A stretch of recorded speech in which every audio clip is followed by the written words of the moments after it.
I get email, especially often from people who want advice about vegan activism.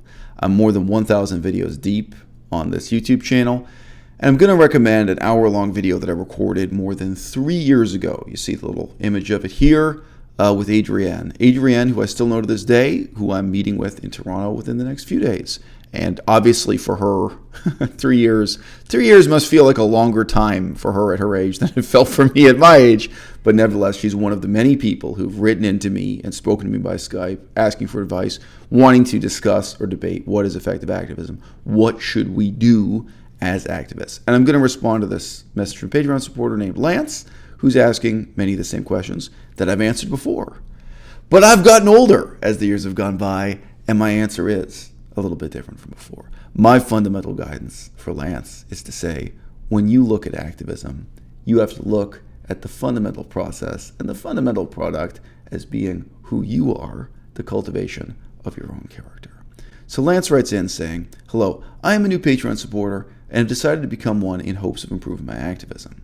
I already do a variety of different types of activism, such as tabling at different events, doing free vegan food giveaways, trying to get into giving speeches, and I'm also an AV organizer, although we may disagree on this type of activism. Just to pause for 1 second, if you don't know the term tabling, if you're not used to seeing the word table as a verb instead of as a noun, that is a bit of a term of art in politics, I guess, where people set up a table, there may be buttons and cupcakes and pamphlets and posters and scarves on the table. They may be selling hats, but where fundamentally they stand behind a table and let people who are interested approach them and ask for more information, as opposed to going out and confronting people. So yeah, that is many, many different political movements and even religious movements do tabling. And tabling is often a very effective method of fundraising. People will come up and donate money to a table. I see this with taking care of stray dogs organizations. They do a lot of tabling where they put up a poster saying they help stray dogs, and then they just stand there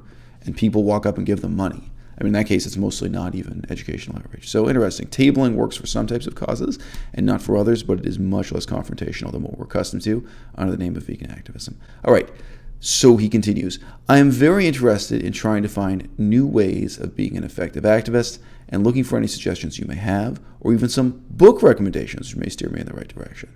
I am an HD mechanic at a Mills. This is some kind of mechanic. I don't know anything about it. So I don't really have a trade that translates well to vegan activism, but I'm fairly knowledgeable in nutrition and fitness, and I'm very practiced at debating veganism, but have very little knowledge of politics or philosophy. He lives in a smaller city in Canada, but he does have a group of 10 to 12 people as activists who cooperate with him, okay?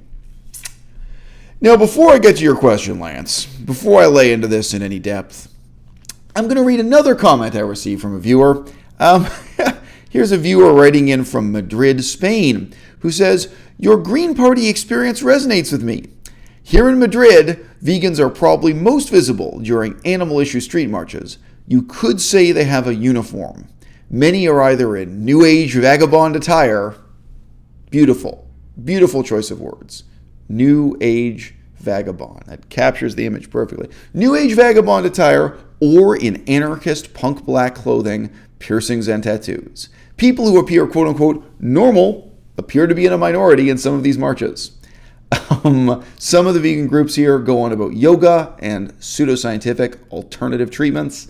The vegans here who are politically active and who have some sense in them are indeed a minority within a minority. One must navigate through a lot of hippies. So look, guys, it's worthwhile to have a laugh, but I don't think observations of this kind are a laughing matter.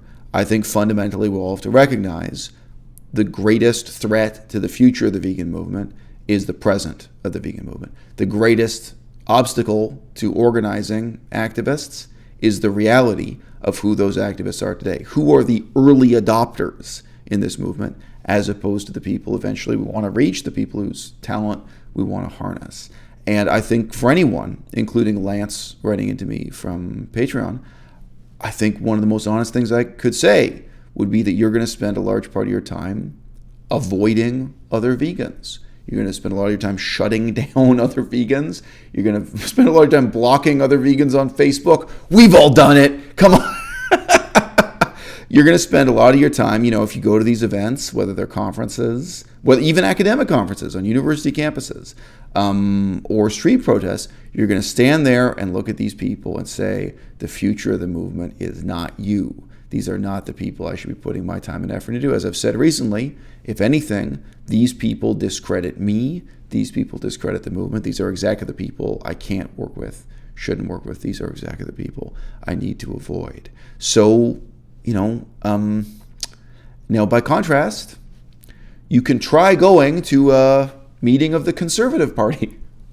You can try going to a meeting of the Liberal Party or the Labour Party or the Democrat Party, depending on where you're living. And you can look around there and you can see just how many quote-unquote normal people there are.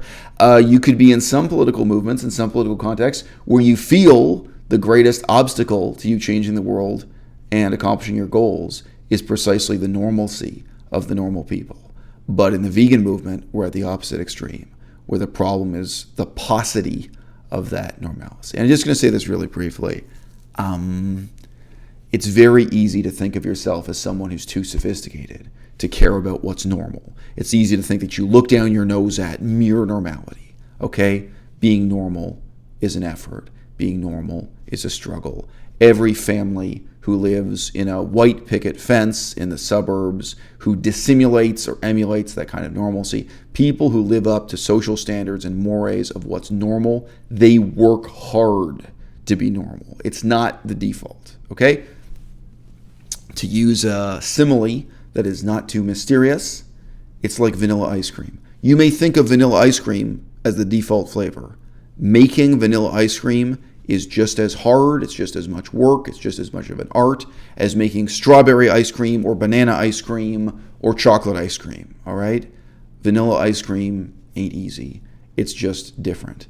And I completely recognize that styling your hair into a mohawk every day, wearing the heavy metal clanking outfit of punk rock attire every day, that's also hard work. I'm sure dressing up, growing out dreadlocks must be a lot of work. All the accoutrement of the new age vagabond must also be hard work.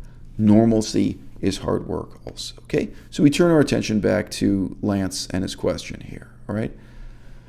Lance writes in and asks, what should he do? What could he do with vegan activism? I've already disclosed we're now more than 1,000 videos deep on this Patreon channel. We've had many discussions, shouting at the earlier one with Adrienne, but you can click through. I have a whole playlist called the Brass Tacks playlist. There's a lot of advice there from different angles, and in some cases debates. There's also a book reviews playlist. He asked if there are any books I recommend.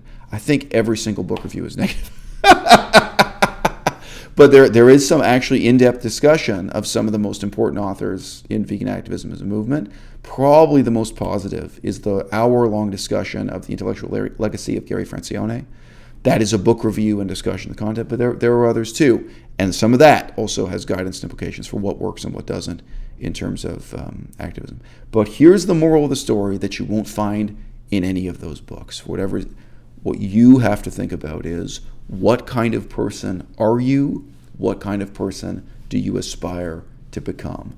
You have to look at your activism, past, present, and future, and question, how is this going to change me?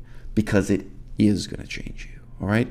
Standing out on the sidewalk every day and having confrontations with people, maybe angrily arguing with strangers about veganism, it changes you. It doesn't just change the way people perceive you. It doesn't just change your social values and this. It changes how you feel, how you see the world, who you are. What about actually going to the slaughterhouses? Spending time inside slaughterhouses, spending time inside SeaWorld, or spending time on fishing boats, spending time going to circuses or going to the places where they kill puppies or whatever. These are all various kinds. Terrible example. Spending all your time taking care of rescued chickens. Shout out to my one viewer who will know exactly what I'm talking about. I have one viewer who talks to me. Her whole life is now consumed with cleaning up the poo and the blood of chickens, doing, horrible veterinary care for these chickens. They rescue these chickens, and then the chickens spend the rest of their lives on a farm run by a vegan, and there's all these other things that she can't be doing.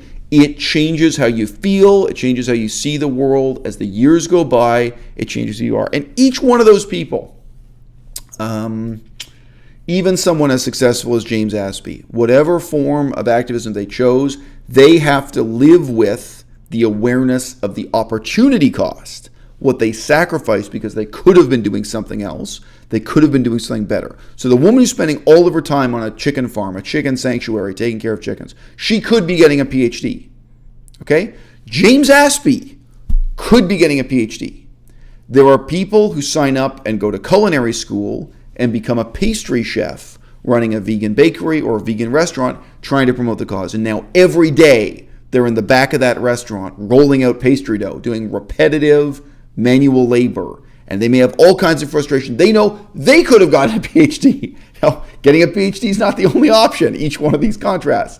James Aspie could have got involved in mainstream politics. He could have honed his ability to sit down at the table with more of those normal people, try to get himself into parliament, try to get himself into city hall, try to influence, the political mainstream in some way, not just by wearing veganism on his sleeve, or I should say not by just wearing a sleeveless t-shirt and promoting veganism, but whether you're spending your time doing the mindless labor of baking, rolling out dough in a bakery, or the mindless labor of doing physical training work. And maybe you're thinking, I could have become a fully qualified nutrition and dietetics expert, which is a very hard scientific degree to get. You actually have to study chemistry, organic chemistry, nutritional chemistry, and it's quite boring.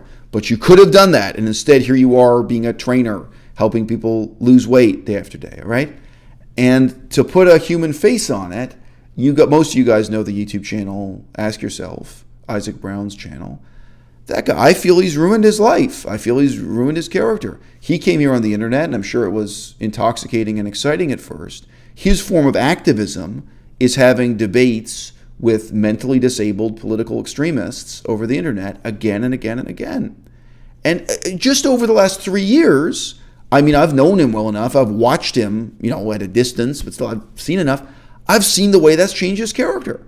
I've seen the way that's changed who he really is, not just how he acts, and how he feels. Give it 3 years, give it 5 years, having these stupid discussions again and again.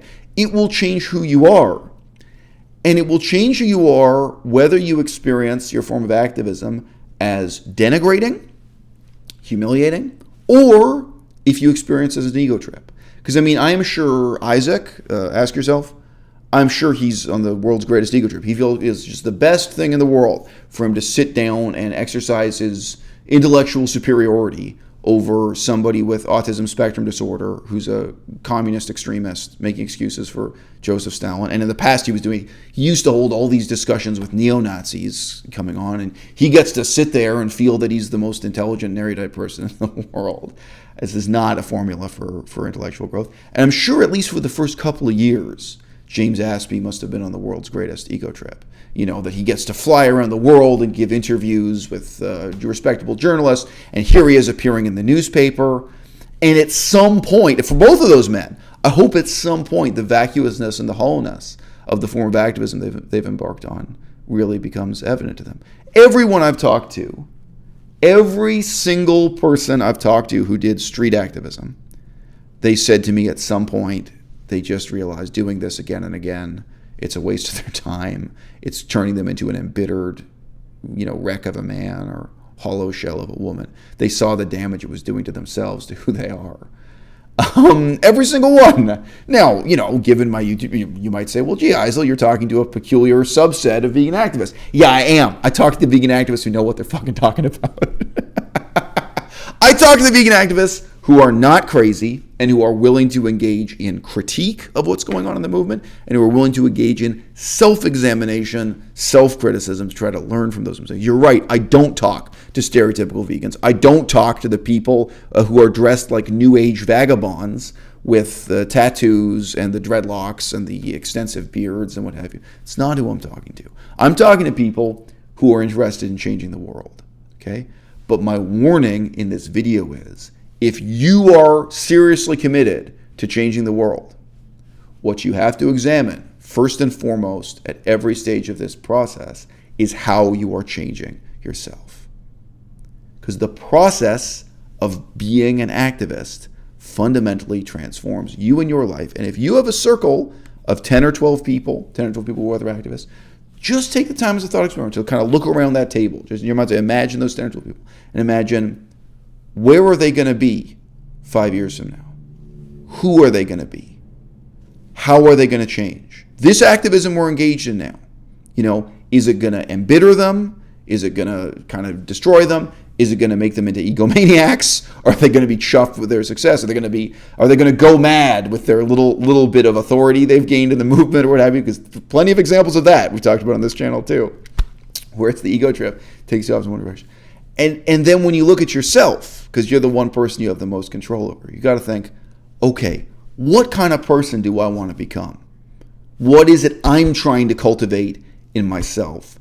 And then how am I going to design a program of activism that lets me become that person, where I'm training myself, I'm becoming a better person through activism.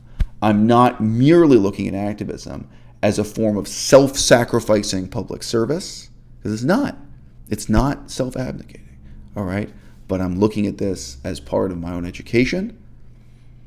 I'm looking at this and becoming a better person in the process of trying to make the world a better place.